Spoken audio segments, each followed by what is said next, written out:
The smartest way to destroy those who hurt you is not revenge, it's refusal. Most people try to win by reacting.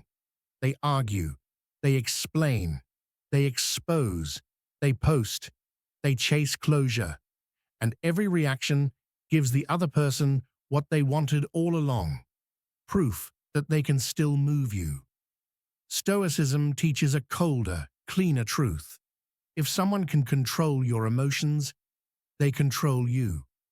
So if you want the most intelligent revenge, you don't strike back.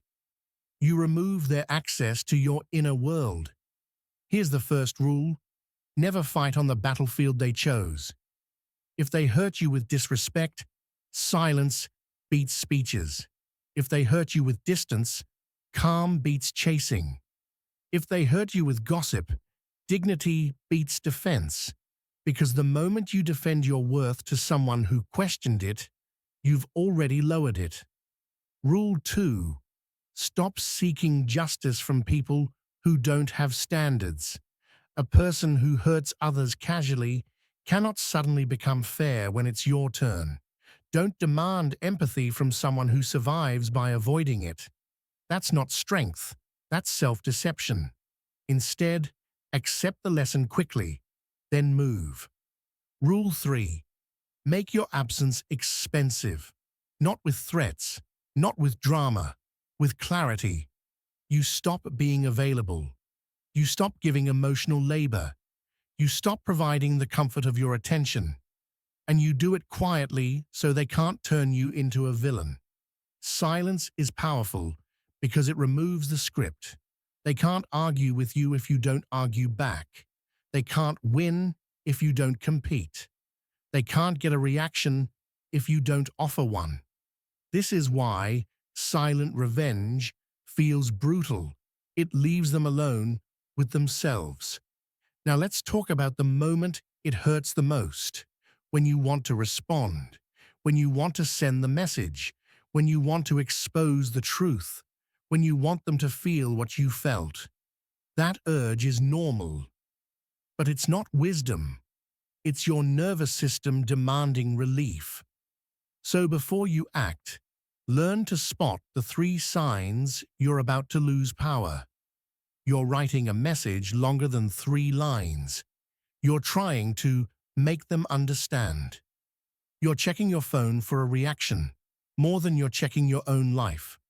That's not love. That's dependence. And dependence is exactly what they exploit. So you need a method. Step 1. Delay the reaction.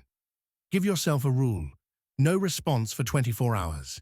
In that space, your emotion loses heat, and your brain gains control. Most revenge decisions made in the first hour are really just pain in disguise. Step 2. Convert rage into structure. Write down what happened in 1 sentence. No story, no drama, just fact. Then, write down the boundary. Because of this, I will not allow X again. Boundaries are the adult version of revenge. They protect your future. Step 3. Upgrade in public, heal in private. Don't post about it. Don't hint. Don't signal. Let your life become the statement. Train your body. Improve your work. Clean your routine.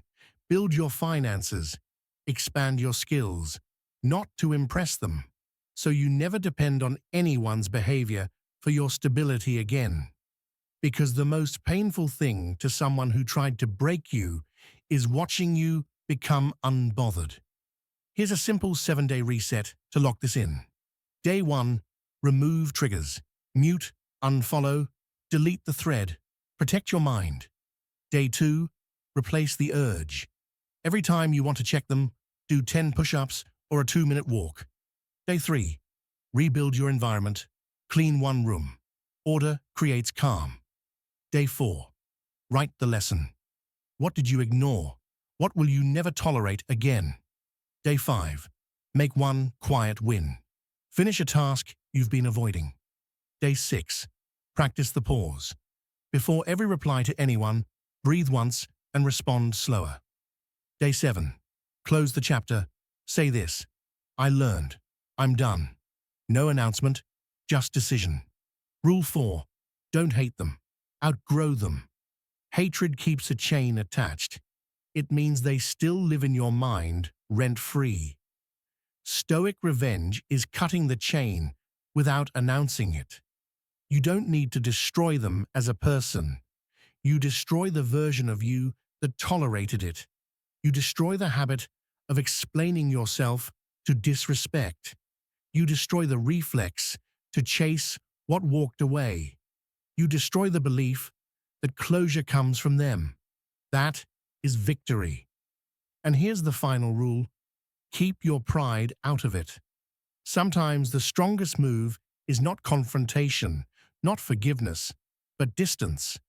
You can wish someone well and still never give them access again. That's not cruelty. That's self-respect. So if you've been hurt, remember this.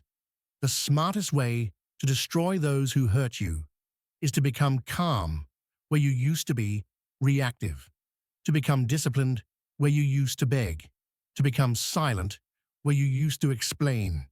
Let them keep their story. You keep your peace.